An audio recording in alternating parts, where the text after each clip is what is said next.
Pode ser para todos? Amém. Amém. Amém. Quem tiver com a Bíblia, vai abrindo aí, por gentileza. Em Mateus 23. Jesus. Vamos chegar em Mateus 23, você segura aí. Mateus 23, capítulo 23, tá? E eu vou fazer uma referência de um texto.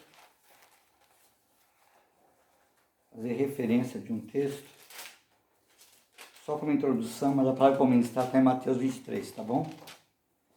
Tá? Mateus 23, segurou? Aí, acharam? Eu vou fazer referência em Eclesiastes capítulo 8, no versículo 5, só como referência, você nem abrir aí, vocês podem até examinar e ver lá o que está escrito. Mas aqui em Eclesiastes 8, versículo 5, diz: quem guarda o mandamento não experimenta nenhum mal, e o coração do sábio conhece o tempo e o modo, porque para todo propósito há tempo e modo, porquanto é grande o mal que pesa sobre o homem. Tá? Está dizendo que o coração do sábio guarda. Quem guarda o mandamento não experimenta nenhum mal, e o coração do sábio conhece o tempo e o modo. Guarda essa palavra aí. O coração do sábio conhece o tempo e o modo. E se eu fosse lembrar de outro texto, Eclesiastes 3, todo mundo conhece, que para tudo tem um propósito, né? Um tempo determinado, para todo propósito debaixo do céu. Há um tempo determinado para todo propósito debaixo do céu. Então eu vou estar lendo Mateus 23. Então presta atenção nesse texto. Versículo 1. Então falou Jesus às multidões e aos seus discípulos. Na cadeira de Moisés se assentaram os escribas e os fariseus. Fazei e guardai, pois, tudo quanto ele vos disser, porém não os imitais nas suas obras, porque eles dizem e não fazem. Atam fardos pesados e difíceis de carregar, e põem sobre os ombros dos homens. Entretanto, eles mesmos nem com o dedo querem movê-los.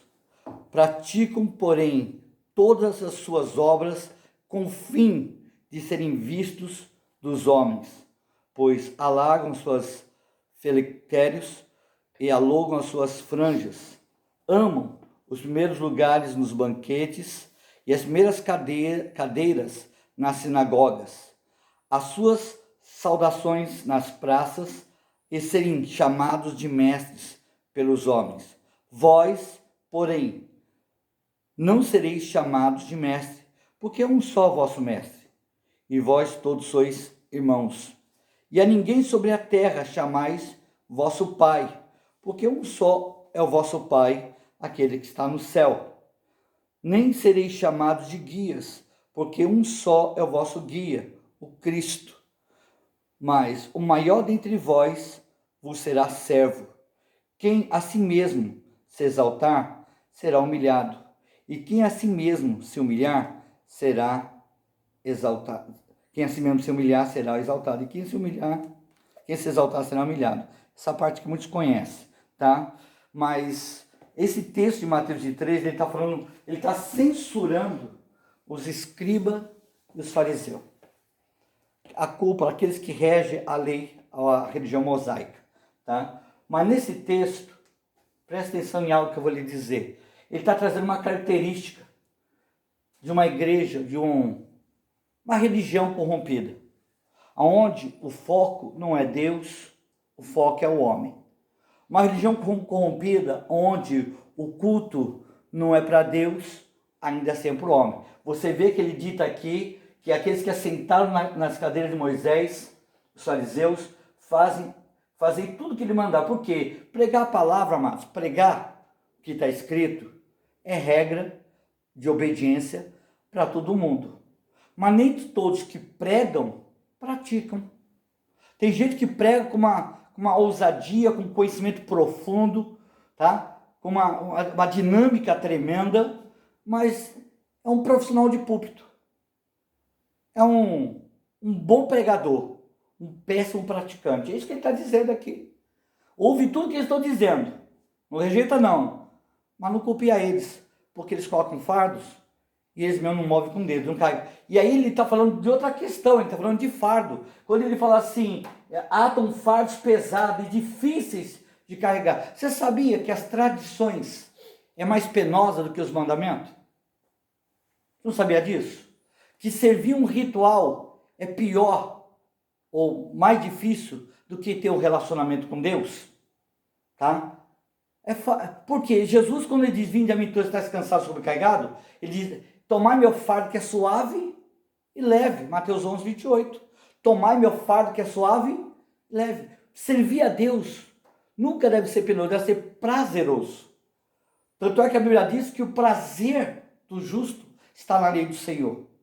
Tá? Porque Deus, quando Deus estabeleceu, Deus do Éden, ou até o dia de hoje, ele nunca estabeleceu um ritual, sempre buscou relacionamento. Sempre buscou se relacionar com o homem. E uma das coisas que está entre Deus e o homem é a religião, é o ritual e a tradição. Se tem uma coisa que atrapalha o relacionamento entre Deus e o homem desde a sua origem, é aquilo que o homem cria, não o que Deus mandou. Tá?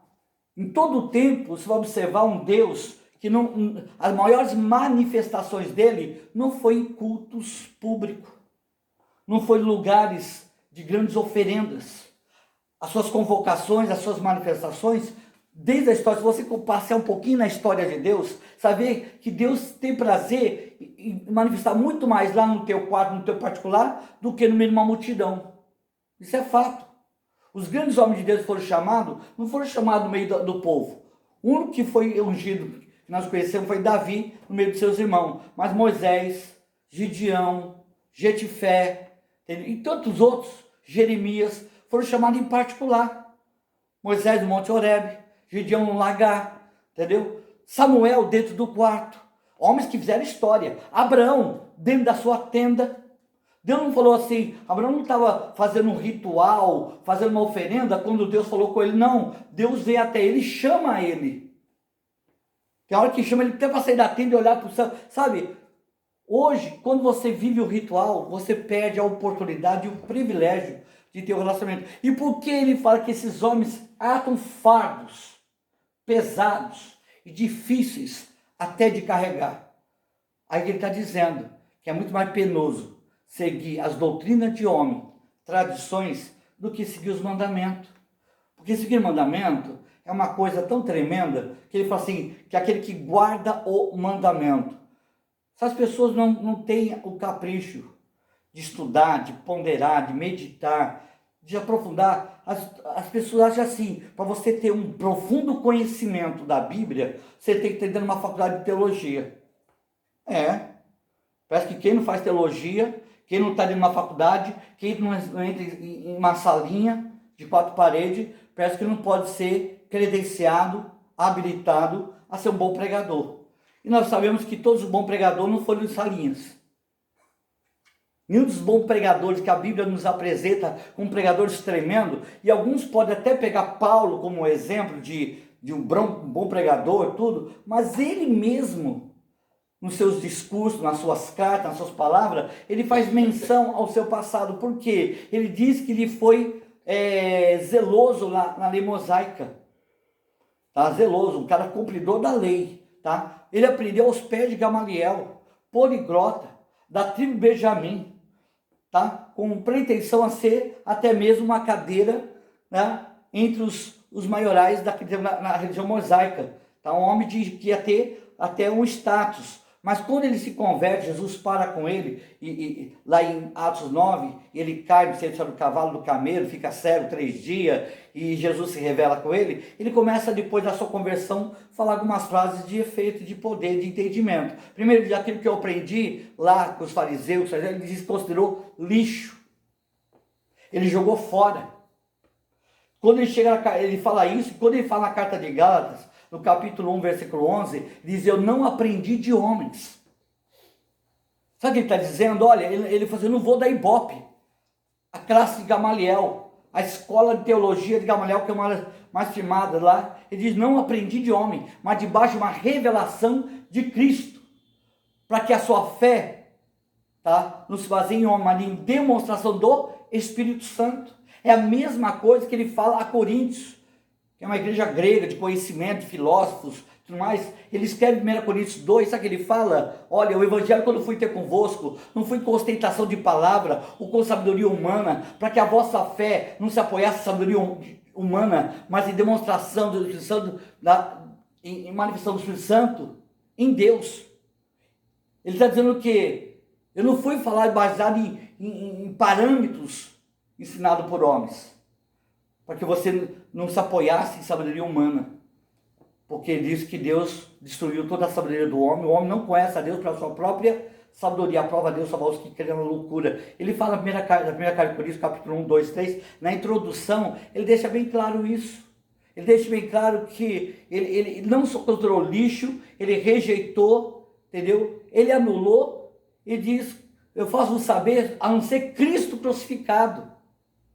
Quando ele escreve, uma das coisas que eu disse essa semana, quem dera que todos os pregadores, todos os ministros, lesse 1 Tessalonicenses capítulo 2, ele dá uma cartinha de moral, ele diz, olha, Deus nos enviou como ministros, nos confiou o evangelho, não com o intuito ganancioso, não para ser bajulado, não palavras empoladas, não com mensagens para acomodar ao ouvido de um ouvinte, entendeu? Com bajulações, com carícia, não, nós falamos a verdade em Cristo, tá? Para anular o direito que foi nos dado como ministros do Evangelho, tá? Ele fala, olha, não pregamos para anular, não pregamos para bajular, não pregamos por causa de dinheiro, não pregamos com intento, não pregamos nada que seja agradável, não pregamos a verdade. Então, quando ele pega Tessalonicenses capítulo 1, versículo 2, ele detona. Então, quando eu pego Mateus 3, ele fala, ele está dizendo que essa classe aqui é diferente.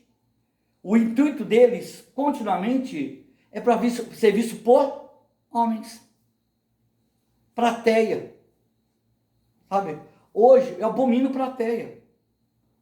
Sabe o que? Eu creio. Se você vem aqui na minha casa no culto, porque você veio no culto comigo. Quando eu falei, eu não vou fazer culto para vocês. Vocês vão fazer o culto comigo. Se você sair da tua casa e vir aqui para ver um pregador, você está buscando a coisa errada. Mas se você veio buscar o Senhor, como está Isaías 55:6, buscar o Senhor, então não importa se é na casa, se é no quintal, não importa não importa onde é. E não importa quem é que vai ministrar, porque você veio buscar o Senhor. Você veio buscar uma palavra de Deus. Você quer saber uma instrução de Deus, de alguém responsável, temente, que não toca na glória de Deus. E esses homens não. Eles trazem tradições, pesos, cobra, coisa. E eu digo, é muito mais penoso. Eu tenho dó dessa geração que sofre a camisa para seguir uma doutrina de homem, um ritual, uma liturgia, uma tradição, e não tem vida com Deus. Nunca ouviu a voz do Espírito Santo. Nunca falou um bom dia para Jesus e recebeu um bom dia de volta. Não conhece o Senhor. As pessoas acham assim, não, para você ser espiritual, você tem que todo dia dobrar o joelho, todo dia fazer uma oferenda, todo dia, sabe? É como uma cobrança diária de um ritual. E como a gente não pudesse conversar com Deus sentado assistindo televisão. Ridículo. Não, o pastor está falando besteira. Você está dizendo que você está sentado assistindo televisão e tem um comercial celestial aí, e você bate, tá a televisão rolando e você conversando com Deus sentado no teu sofá. É ridículo isso para um fariseu. É ridículo isso para quem serve e acha que para poder, como alguns diz, para entrar na presença de Deus tem que ter toda uma etiqueta, toda uma, sabe? Conversar com Deus dentro do banheiro, conversar com Deus dirigindo um carro, de você discutir com o Espírito Santo, mas o Espírito Santo e isso. E você dirigir o carro, correr o risco até de errar o endereço, porque você está ali atento. Talvez você tenha que voltar ao capítulo do filme que você está assistindo, porque você teve um intervalo comercial espiritual aí, e você bateu um papo com Deus, teve uma interferência, uma conversa, aí você perdeu o capítulo, depois eu volto de novo, não tem problema, mas deixa eu conversar aqui. Sabe, esse tipo de relacionamento as pessoas perderam, porque o ritual, a tradição desses fariseus, tá, impregnaram o evangelho. Hoje a pessoa, eu falo e repito, quando ele diz assim, eles colocam falha, por quê? Porque as pessoas, elas estão tão presas a isso, que quando alguém fala de verdade, eu falo isso como pregador. Eu acho ridículo, mas é eu e Deus. como as pessoas rejeitam a verdade, a simplicidade do Evangelho. Como essa pessoa rejeita a simplicidade de Deus. Aprendei de mim que sou simples e humilde de coração. Sabe? As pessoas estão perdendo isso. Um Jesus simples e humilde. Um Jesus que vai conversando no caminho de Emaús sem ninguém perceber que é Ele. E por que coloca isso na Bíblia? Um Jesus que está ali, dois homens andando na estrada, o Rei da Glória, o Emanuel, não é qualquer pessoa, não é um profeta, não é Elias, é o Emanuel, que tem dois homens andando, eles colocam do lado e vai puxando papo, ele puxando papo, quando os dois estão despercebidos, estão entristecidos, desesperançosos, voltando para a sua cidade, achando que a profecia caiu por terra. Ele diz: não é que vocês estão aí falando, que vocês estão aí cogitando no vosso coração escrevendo caído. Você não viu falar não o que aconteceu nos últimos dias, o que foi feito do Nazareno, né? Nós pensávamos ser ele, o Messias, né? E Jesus disse, começou a ministrar a palavra de estar de coração e não crer em todas as profecias. E foi conversando, ele começou a ministrar com eles, trazendo toda a revelação da palavra. Até chegar perto de uma cidade, o sol já era posto, e ele se fez de conta que ele ia passar adiante. Os olhos dizem: olha, o sol está posto, já está tarde, você não quer entrar conosco, passar a noite aqui? Vai, né? Ele entrou, quando ele senta na mesa, parte o pão, diz que ele desaparece. E os caras de Emaús dizem: não ardia o nosso coração quando ele falava? Pensa comigo. É isso. Jesus, assim, a vida eu quero puxar um papo contigo andando, você não está percebendo.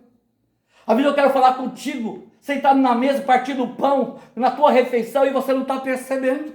Você acha que para você conversar comigo, precisa alguém abrir o culto, fechar o culto, precisa ligar a luz, precisa ligar o microfone, porque as pessoas estão tão presas, e vocês começam a dar um teto a mais, uns que estão lá dentro de quatro paredes, ou aquele que anda contigo. É um ritual, a pessoa, e aí que está, o Evangelho virou trampolim para patrocinar glória humana, status de placas, de igrejas, de homens, que se tornaram profissionais.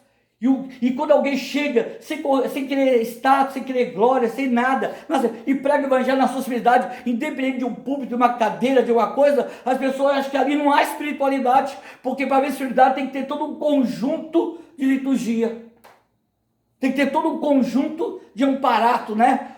Agora vamos começar o culto, e o meu culto nunca parou. Esses homens colocam fardos. E eles falam: por quê? Porque eles mesmo não seguem nem o próprio ritual, porque quando eles fecham a cortina, desliga a luz da igreja, fecha a porta e vai embora, eles se transformam em outras pessoas. São profissionais até quando eles entram porta dentro, e assim tem viciado. Eu vejo pessoas quando chega perto de um altar, um púlpito de madeira, ele joelha, beija o chão, faz reverência, como parece que Jesus está ali. Não, ele está ali, mas ele está aqui. Ele está lá, ele não te deixarei por onde quer que andar, estarei contigo por onde, não te deixarei por onde quer que andar, e vou estar contigo, tá? É como você chegar aqui agora, levantando de manhã cedo, e você reconhecendo que ele está aqui e dizer: bom dia, Jesus. Conversar, puxar conversa. E o dia hoje, como vai ser? Qual é a aventura de hoje? Qual é a revelação? Qual é a palavra? Qual é o assunto de hoje? Sabe? No caminho de Emaús, revelando a palavra, revelando o entendimento. É isso que Paulo está dizendo. Eu não aprendi de homem, aprendi mais uma revelação. É isso que Paulo está dizendo, é isso que Jó fala. Eu te conhecia de ouvir falar. Jó 42, eu te conhecia de ouvir falar, mas agora meus olhos te contemplam. Eu lhe pergunto e tu me responde, e tu me pergunta e eu lhe respondo. Ele está dizendo que eu descobri que há um diálogo, há um relacionamento. Tem gente que nunca chegou em Jó 42, só está no martírio, só no sofrimento, cantando a cantiga do ai. Mas chega uma hora que a ficha tem que cair. Mas esse homem coloca o fardo, por quê? Porque virou sabe o que? Um comércio, o evangelho. Virou um comércio caro, onde gera ibope, gera status na mídia. Hoje, com a tecnologia, hoje com o avanço das comunicações, das redes sociais, as pessoas estão indo para as redes sociais para não perder o seu ibope, que quanto mais acesso, mais ibope. Entendeu? As pessoas não estão preocupadas em propagar o evangelho, e se propagar, e se avantajar, porque quem não tem essa preocupação, não tem preocupação de criar nada, sabe? Fico imaginando como virou um show. Virou um show. A primeira vez que eu entrei numa igreja, eu vi luzes piscando, eu levei um susto. Porque eu vi numa igreja que não precisava de luz. Eu me converti há 30 anos atrás, que não precisava de câmera, aquelas luzes, aqueles globos, aquelas coisas, né? Me converti numa igreja que o importante era a palavra. O louvor, com certeza, que quando alguém louvava, eu vi que eles oravam, eles jejuavam, eles buscavam isso aí. Quando eu louvava, você via que havia algo especial, algo diferente naquele louvor. Você pega os louvores da Assembleia, da Batista, da Presbiteriana, de igrejas tradicionais antigas, você pega o hino deles e compara com o de hoje. Havia uma espiritualidade, hoje há um show. E falar isso é escândalo. Jesus falou isso para os fariseus: vocês gostam de colocar fardo, vocês gostam de se intrometer entre eu. Aí tem uma parte, em Mateus 3, se você quiser ler todinho, eu posso narrar para vocês. Ele fala: vocês não entram e não deixam ninguém entrar. Vocês são sepulcros caiados, cegos e guias de cegos. Entendeu? É o texto, eu estou ditando Mateus 23 ainda. O discurso eu parei aqui, mas vai até o versículo 39. Ele rasga o véu. Ele chama de sepulcro caiado. Sabe o que é o sepulcro caiado? É um lugar que você vai lá na Paulista, ali na Consolação, que é o cemitério mais famoso de São Paulo. E não é famoso porque é lá a localidade, porque é central. Ele é famoso porque lá dentro tem até obras do Aleijadinho. Tem obras, nossa, caríssimas. Tá? Você entra, tanto é que eles fazem turismo dentro. Sabia disso? Quem sabia disso que faz turismo no cemitério da Consolação? Quem sabia disso? Não sabia? Fazem turismo, porque há tantas obras tremendas lá, de pessoas antigas, que virou ponto turístico o cemitério. Pega o Google aí, entra lá e vê lá. Vê lá, turismo no cemitério da Consolação. Você vai ver lá, tem turismo. O pessoal passa lá e mostra: isso aqui é o Aleijadinho, isso aqui foi feito em tal dia, isso aqui, a família fulano de tal. Sabe por quê? Sepulcro caiado. São bonitos por dentro, mas podridão bonito por fora e podre por dentro. São pessoas que você olha, você diz: nossa, que lindo, que tremendo, que maravilhoso. Mas a Bíblia diz que contamina o homem. Não é o que entra, é o que sai. É do coração que procede todo mau desígnio, prostituição, avareza. Tá? Ele chama de sepulcro, sabe o quê? Vocês me louvam com a boca, me honram com os lábios, mas o coração todo distante, e o teu culto passa de culto que maquinalmente aprendeu com homens. Está lá em Isaías 23, 13. Ele está dizendo: vocês são sepulcro caiado. Vocês conseguem fazer um show de Hollywood hoje. Uma outra igreja que eu me assustei uma vez, na Vila Formosa, que eu entrei, eu não acreditei. Eu falei: não acredito, o que está acontecendo aqui hoje, nesse culto? Colocaram aquele globo de discoteca. Quem já viu aquele globo de discoteca? Já viu? Apaga a luz, tem o globo rodando, as luzinhas. Quem já viu? Quem já foi no culto assim também? Já foi? Nossa, eu fiquei meu Deus, é culto mesmo? Vou ter uma balada aqui hoje. Mas falar isso é ridículo. Porque se não tiver isso no culto, parece que tem que preparar o ambiente. Tem que se preparar o ambiente.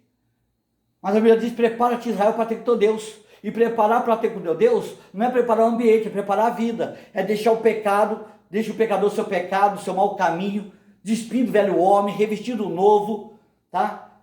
Andar em santidade, sem a qual ninguém verá Deus, perdoando a todos para que ser perdoado. Preparar não é preparar o ambiente, é preparar a vida, o coração, a conduta. Porque quando Jesus voltar, Ele não vai nos avaliar pela nossa dinâmica de culto, liturgia. Não, parabéns, meu filho, você levantou um tempo para mim maravilhoso.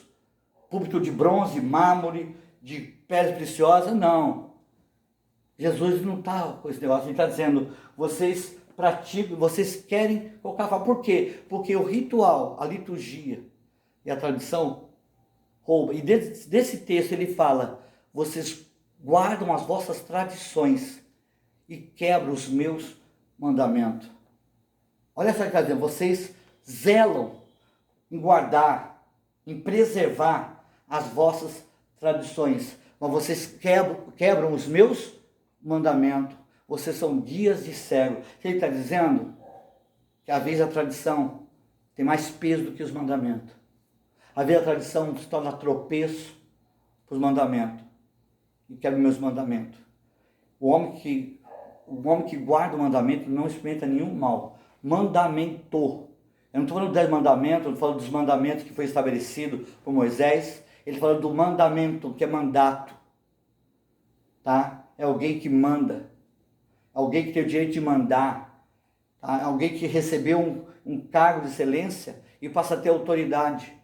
Quando Samuel, 1 Samuel capítulo 15, e falou para Samuel, um texto muito conhecido, né? Tem prazer local do sacrifício, mas que guarde a sua palavra, que obedecer melhor do que sacrificar. E dentro desse texto, sabe o que ele fala? Porque tu não guardaste o mandamento do Senhor, o Senhor te rejeitou. E alguém pode dizer, mas ele quebrou algum mandamento? Não. Ele fala assim, porque tu não guardaste o mandamento do Senhor. Não te enviou o Senhor. Aí ele repete, porque tu não guardou o mandamento do Senhor, o Senhor te rejeitou para ser rei e passar o teu trono para outro. Não te enviou o Senhor para eliminar os inimigos, para exterminar. Qual era o mandamento? A ordem. Quer dizer, o Senhor não te mandou fazer isso? É a mesma coisa que no Novo Testamento é simplificado, tanto na carta de João, tá? Ou como na carta de João, no Evangelho de João, como no Evangelho de Lucas. João capítulo 15, 14 diz, sereis meus amigos, fazer o que vos mando. Isso é mandato. Você passa a saber quando ele pode mandar. Quando o Senhor usa um profeta, ele manda você submeter a autoridade. E a autoridade não precisa estar debaixo de uma câmera, luz e ação. A autoridade é a autoridade. Seria muito engraçado você respeitar uma autoridade da mídia e só porque o outro não está na mídia, você não tem mesmo teor de respeito e autoridade, de obediência. Tá? Então entenda isso. Quando ele fala isso para Saul, quem era? Samuel falando. Foi Samuel que Deus usou para mandar ele ir lá na terra do inimigo, matar tudo, não trazer nada, exterminar tudo. Tá? E quando Romanos 13 ele diz, quem resiste à autoridade resiste a Deus, porque não toda a autoridade constituída. Aí você vai lá em Lucas 6,46, por que me chamais Senhor, Senhor, não faz o que eu mando? E o que ele mandou? Ele mandou você obedecer a uma autoridade. E essa autoridade não depende se ela mora no palácio, como um Davi, ou se ela mora no deserto, como um Elias. É autoridade do Senhor? Bate continência e respeito. Você não vai receber autoridade pelo status que ela tem. Você não vai seguir ela por causa você é um seguidor no Instagram, no Facebook, na mídia social, porque ela tem, você viu quantos seguidores ela tem?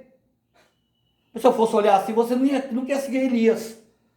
Que 1 Reis 18, quando diz a Bíblia que ele foi confrontar os profetas de Baal e Balaíns, era 450 Balaíns, 400 de Baal, sem contar toda a comitiva e todo Israel. O único que estava do lado de cá, da plateia e da mídia daquele tempo, era Elias e um moço.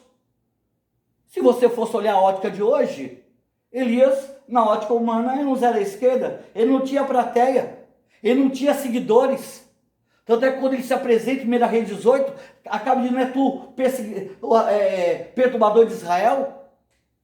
O homem que tinha que morar em caverna? Sabe, as pessoas estão equivocadas. E aqui deixa bem claro, porque as pessoas têm uma facilidade. E outra, é fardo, sim, mas também se torna, por dessa maneira, vantajoso. Porque, ao mesmo tempo que se torna um fardo, espiritualmente dizendo, se torna uma desculpa para quem espiritualmente não quer ser espiritual.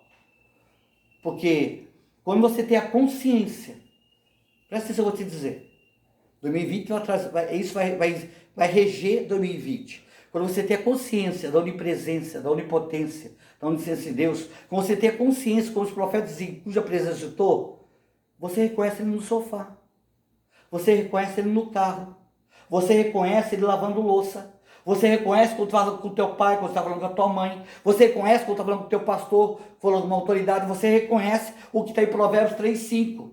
Confia no Senhor de todo o teu coração e reconhece em todo o teu caminho. Então você reconhece como o salmista Davi, Salmo 139, ele conhece o meu sentar, o meu levantar, o meu deitar, de longe penetra minha alma como espada em meu coração.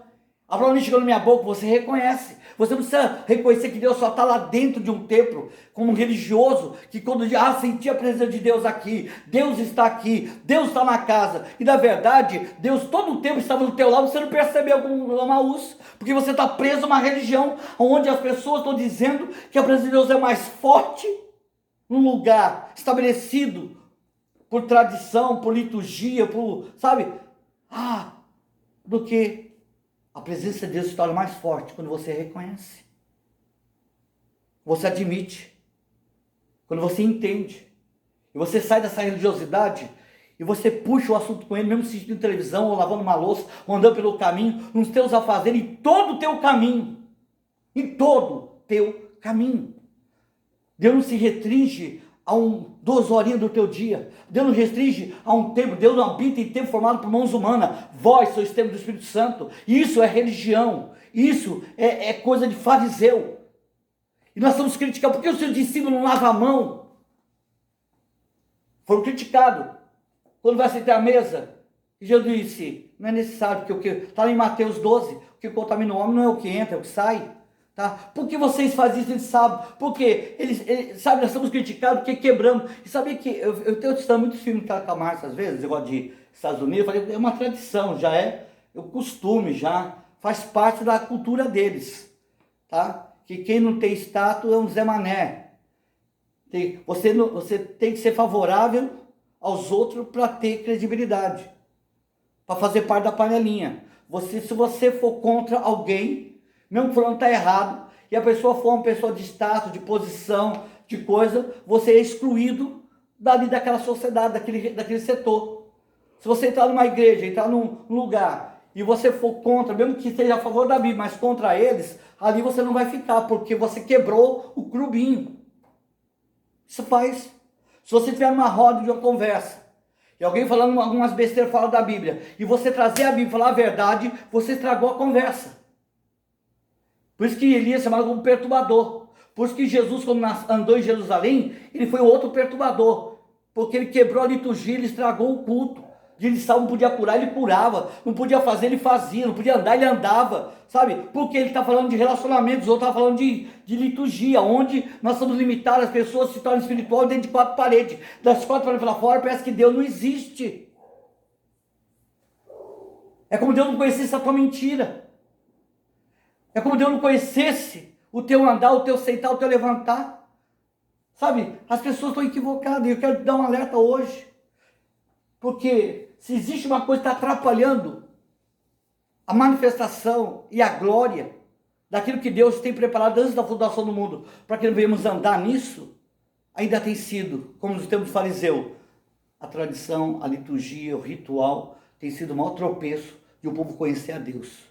E baseado nisso, as pessoas estão fazendo comércio, estão fazendo uma casa de show. Por isso que vem profecias, revelações diabólicas. Você viu